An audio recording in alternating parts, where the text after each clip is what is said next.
I think one of the questions that is clearly going to be asked in each and every interview that the Browns do when they talk about who should be the next head coach, Shedeur's name has to come up in all this. Now, I want to preface this by saying that Andrew Berry did not give Shedeur Sanders a gigantic vote of confidence when he talked earlier this week. I mean, he made it sound like, especially when he started talking about, what was the exact wording on that? Do you remember, Dan? It was like outside influence, outside quarterback. Jeff made a big deal about this early, and I'm trying to remember the exact words that he used. It was outside, maybe like an outside factor at quarterback that could come in from beyond the system, from what they already have. I'm on the record. I'm ready to roll. If Shedeur Sanders is starting quarterback next year, I'm down with it. I have no problem with it. I did see progress, and I don't know how much of that was Kevin Stefanski's credit.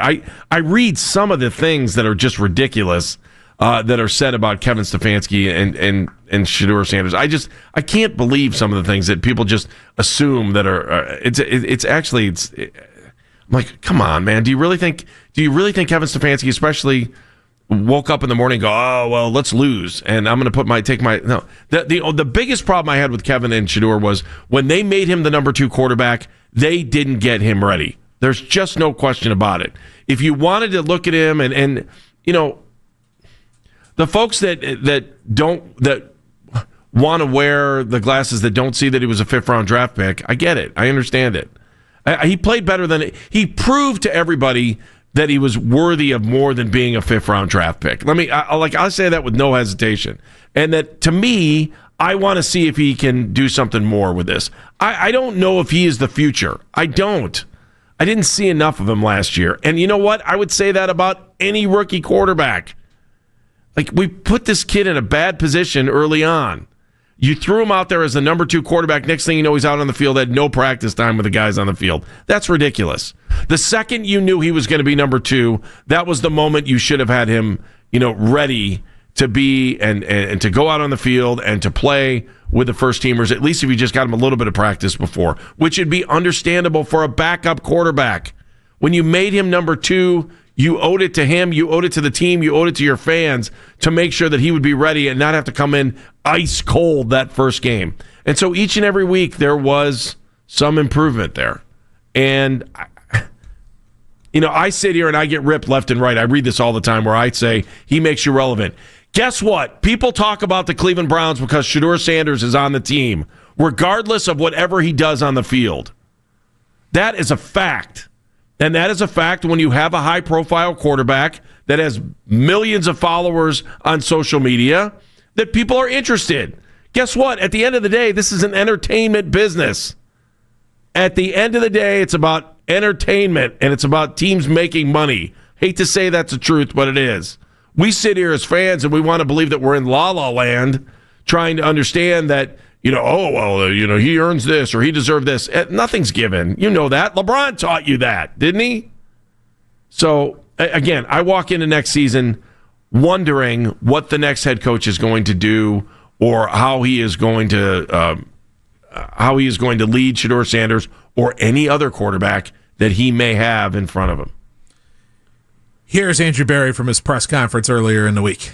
We saw a lot of progress with Shedeur this year. I think that's both mentally, physically, playing the position. He's still very much a work in progress, like many rookie quarterbacks are. But I think we saw some really good things in terms of his playmaking, his accuracy, his ability to extend with his feet. And I think I'd also give him credit, as well as our offensive staff, for bringing him along in terms of his pocket management, his situational awareness, and things of that nature. Now, that all being said, we're going to do our work on the quarterback market. It's too important of a position, and it's something that has to be solidified. I can't sit here and tell you today, whether the solution or the starter in 2026 is internal or external, but it's something that we're going to work through, over the next several weeks. And quite honestly, the new head coach will also have a lot of input into that as well.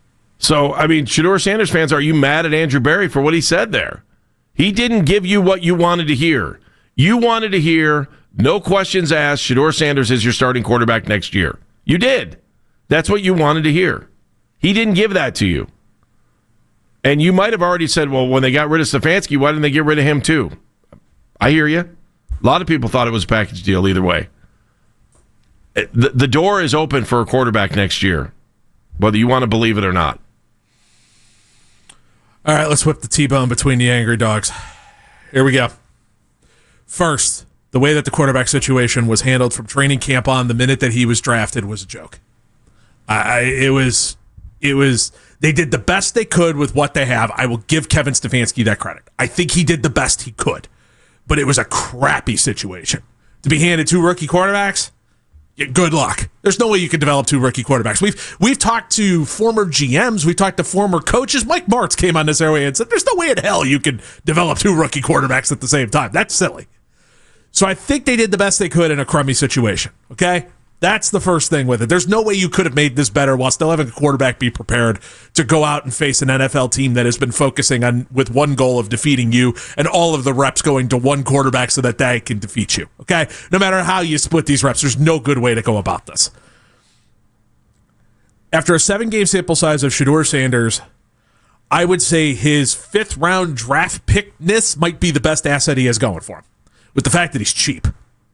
And by that, I mean you don't have to turn around and you don't have to worry about paying him a boatload of money when you're going to have to pay Deshaun Watson a boatload of money. And I know you can yank a couple of levers, but where this team is right now, do you really want to kick the can down the road and turn into the New Orleans Saints at some point where all of a sudden the credit card bill is due and you're looking around going, oh, crap, now what? So that's the other thing with it, is he's cheap. Whoever you bring in as the head coach should not be attached to Shedeur Sanders like you have to play him. He did very little in that run that would make me think that the new head coach has to put his arm around him and say, this is my guy, or else he's out of the question. Does that make sense to you? I don't think he did anything that would make me... I'm going to pick a name from the sky. I don't mean this to be the guy or anything like that. I do not think he did anything that would make Dan Pitcher want to take his arm and put him around and go, Shedeur Sanders is my guy and we're going to win with him. And make that be forced in the job interview. I don't think so either. I don't know how. How does Andrew Berry have this conversation with people he's interviewing? What is he? Is he saying? Is he saying we'd like Shedeur to be the front runner? We would like Shedeur to be a part of the competition. By the way, we also have a very expensive guy that's still sitting around here too. And what are your thoughts on Deshaun Watson? Can Deshaun Watson play? Bye. Where do you see? No. As a coach, you're walking out the door? You're not walking out the door if you're looking for a head coach's job. You're not. If you're going to try to push that on me as a head coach, then this job will be filled by the 8th choice. If you're going to try to push Deshaun Watson on that coach, it's going to be filled by the 8th choice. Nobody's coming in here and going, yeah, I can turn around Deshaun Watson. Or if they are, they're really feeding you a line. I'm sorry, in the last 10 years, you really want to start a guy who's had shoulder surgery, has blown out both ACLs and blown out his Achilles twice? You really want to start that at a guy who relied on his athleticism to begin with? I'm still paying him, so what are you going to do with him? He's going to sit. Do you want to win games or do you want to shove your mistake down your fans' throats? What do you want to do? That if you're going to try to sell me that I have to play Deshaun Watson, that's my answer back to you. Do you seriously want to win games, or do you want to shove a mistake down your fans' throats? Because if you want to do that, you can go hire coordinator de jour, who's currently coaching tight end somewhere, and he'll start Deshaun Watson for you because it's 1 of 32. If you want to win, let's have a different conversation. I just don't think your conversation to winning starts with Deshaun Watson. I don't think there is a way to say that. Now, if he rolls into camp and starts, all of a sudden looks fantastic and everything is 100% better, which I highly doubt, because again, in the last 10 years, he has blown out both ACLs, had shoulder surgery, and snapped his Achilles twice. It's not exactly a guy who you're going to come in and go, yeah, that's the peak of athleticism. He's been working hard, though. Good. I keep hearing that. He's fantastic. Working hard. Good for Your him. general manager told you at the beginning of the week he's working hard. Good.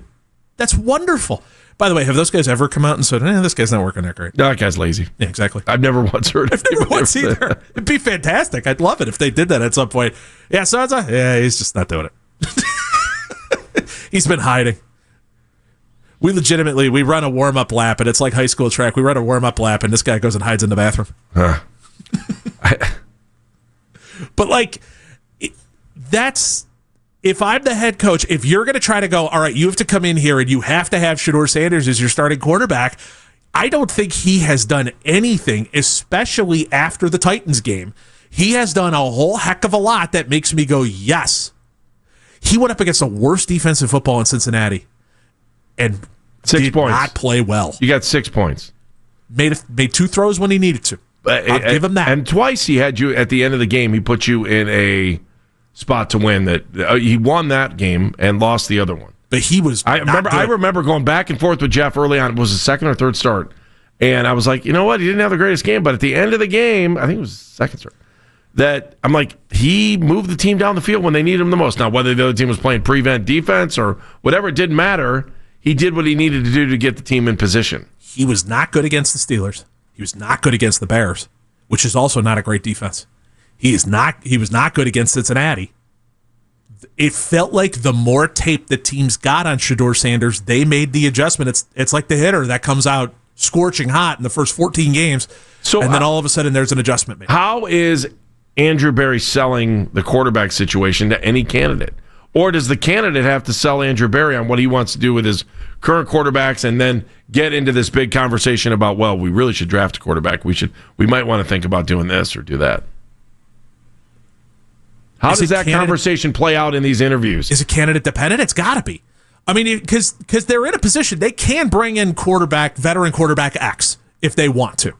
Like, they 100% have the ability that they could go, all right, let's bring in Malik Willis on a 2-year deal or a 3-year deal for $15 to $17 million a year or $20 million or whatever that contract looks like. You could do that. Like, they can make that work on the cap. They can yank enough levers to make it work if that's the direction whatever coach wants to go. If I'm them, I'm not selling them on the quarterback. I'm selling them on this being a blank slate of going, hey, if you want Shedeur, you can do. There you go. He's right there for you. If you want Dylan Gabriel, I don't know why, but he's right there for you. If you want Deshaun Watson, God help you, he's right there for you. But if you want to go veteran quarterback X, we can make that work too. And I think that's the way you have to sell this. Would you buy that one if you're a head coaching candidate? Hey, here's what we have, but we can also go get what you want. I think my biggest point is I'm trying to look at this from, why are we in this position in the first place, right? So, again, Brian Anderson said this perfectly. You let your other head coach go, right? Yeah.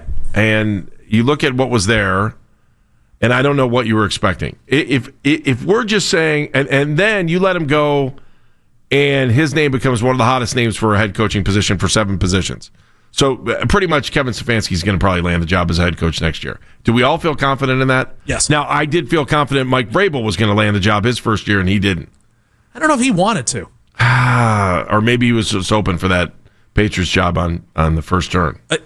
On top of the fact that he was still under contract with the Titans and probably wanted to be because if you're a consultant, you can still collect checks. Yeah.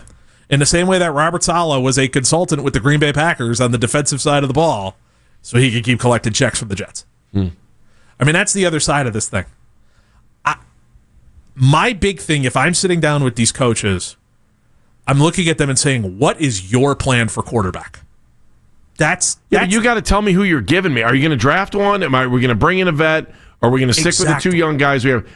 I think it's the team's responsibility to give them some kind of a hypothetical window on what their actual plans are. Whether they believe that or not, you still have to give them that input to let them know so they can come up with an idea. The bigger part is going to be rebuilding that offensive line. Yes. Yeah. And I think they'll throw, hopefully, high draft picks at it and maybe a free agent signing or 2 to help that case because, I mean, if you talk Joel Bitonio into coming back, which, who knows, then you're replacing 4 out of the 5 instead of 5 out of the 5. And that's your best case scenario.